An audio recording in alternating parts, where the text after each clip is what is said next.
Bismillahirrahmanirrahim. Assalamualaikum warahmatullahi wabarakatuh. Para peserta didik di rumah, mari kita lanjutkan pembahasan kita materi pembelajaran pendidikan Pancasila dan kewarganegaraan, yaitu tentang Sishankamrata, Sistem Pertahanan dan Keamanan Rakyat Semesta. Pembahasan akan diawali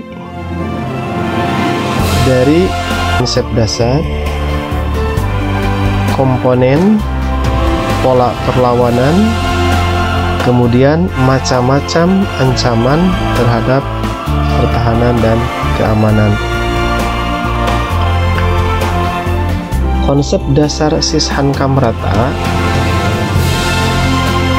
adalah suatu sistem pertahanan keamanan dengan komponen yang terdiri dari seluruh potensi, kemampuan, dan kekuatan nasional yang bekerja secara total, integral, serta berlanjut untuk mewujudkan kemampuan dalam upaya pertahanan keamanan negara. Selanjutnya, komponen dari Sishankamrata menurut Undang-Undang Nomor 20 Tahun 1982, komponennya ada 4. Ada komponen dasar, komponen utama, komponen pendukung, dan komponen khusus. Komponen dasar itu oleh rakyat yang terlatih atau ratih, berfungsi untuk ketertiban umum, perlindungan rakyat, keamanan rakyat, dan perlawanan rakyat yang diupayakan melalui mobilisasi. Kemudian yang kedua, unsur utama yaitu TNI, berfungsi sebagai kekuatan hankam negara dan kekuatan sosial. Kemudian unsur pendukung yaitu sumber daya dan sarana, berfungsi menjamin kemampuan bangsa dan negara dalam meniadakan setiap ancaman dari luar negeri dan dalam negeri. Kemudian ada unsur khusus, perlindungan masyarakat atau Linmas, berfungsi menanggulangi akibat bencana perang, bencana alam, atau bencana lainnya.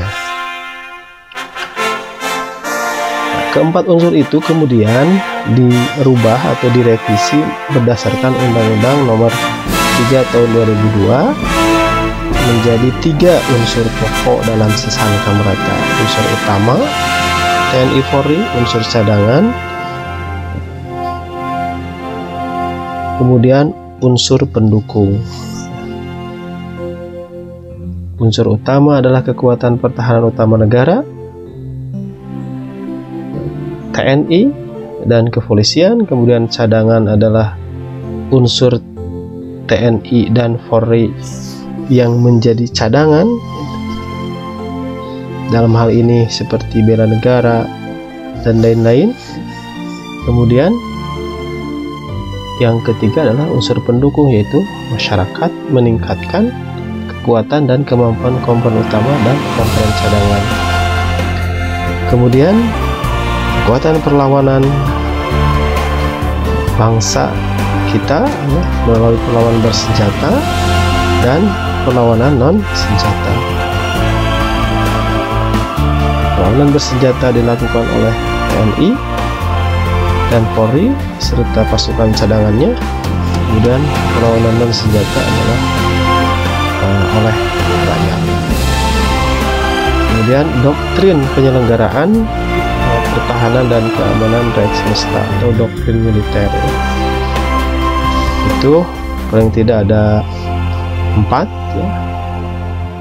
Perang gerilya, kemudian perang wilayah, perang rakyat semesta, kemudian pertahanan dan keamanan rakyat semesta atau total defense. Baik, selanjutnya bentuk ancaman terhadap pertahanan dan keamanan negara. Itu ada ancaman tradisional dan ancaman non-tradisional. Ancaman tradisional itu seperti invasi dari negara lain kepada negara kita yang dapat ditanggulangi, yaitu biasanya oleh OMP ya, operasi militer perang. Kemudian ada ancaman non tradisional, dalam ini dilakukan oleh aktor non negara, bisa terorisme dan lain-lain ya. Oleh karena itu cara penanggulangannya adalah melalui operasi militer selain perang. Baik.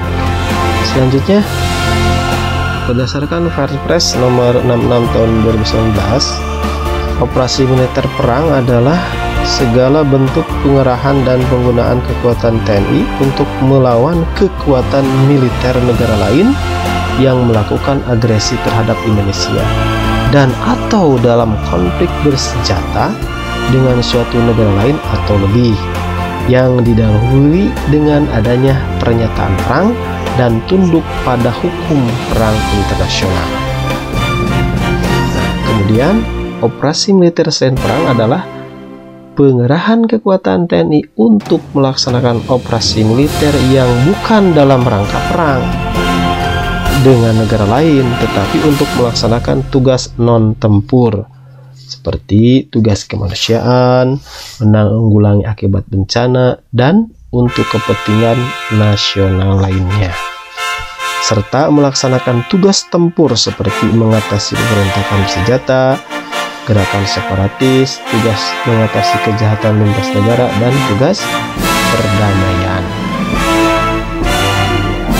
Itu operasi militer selain perang.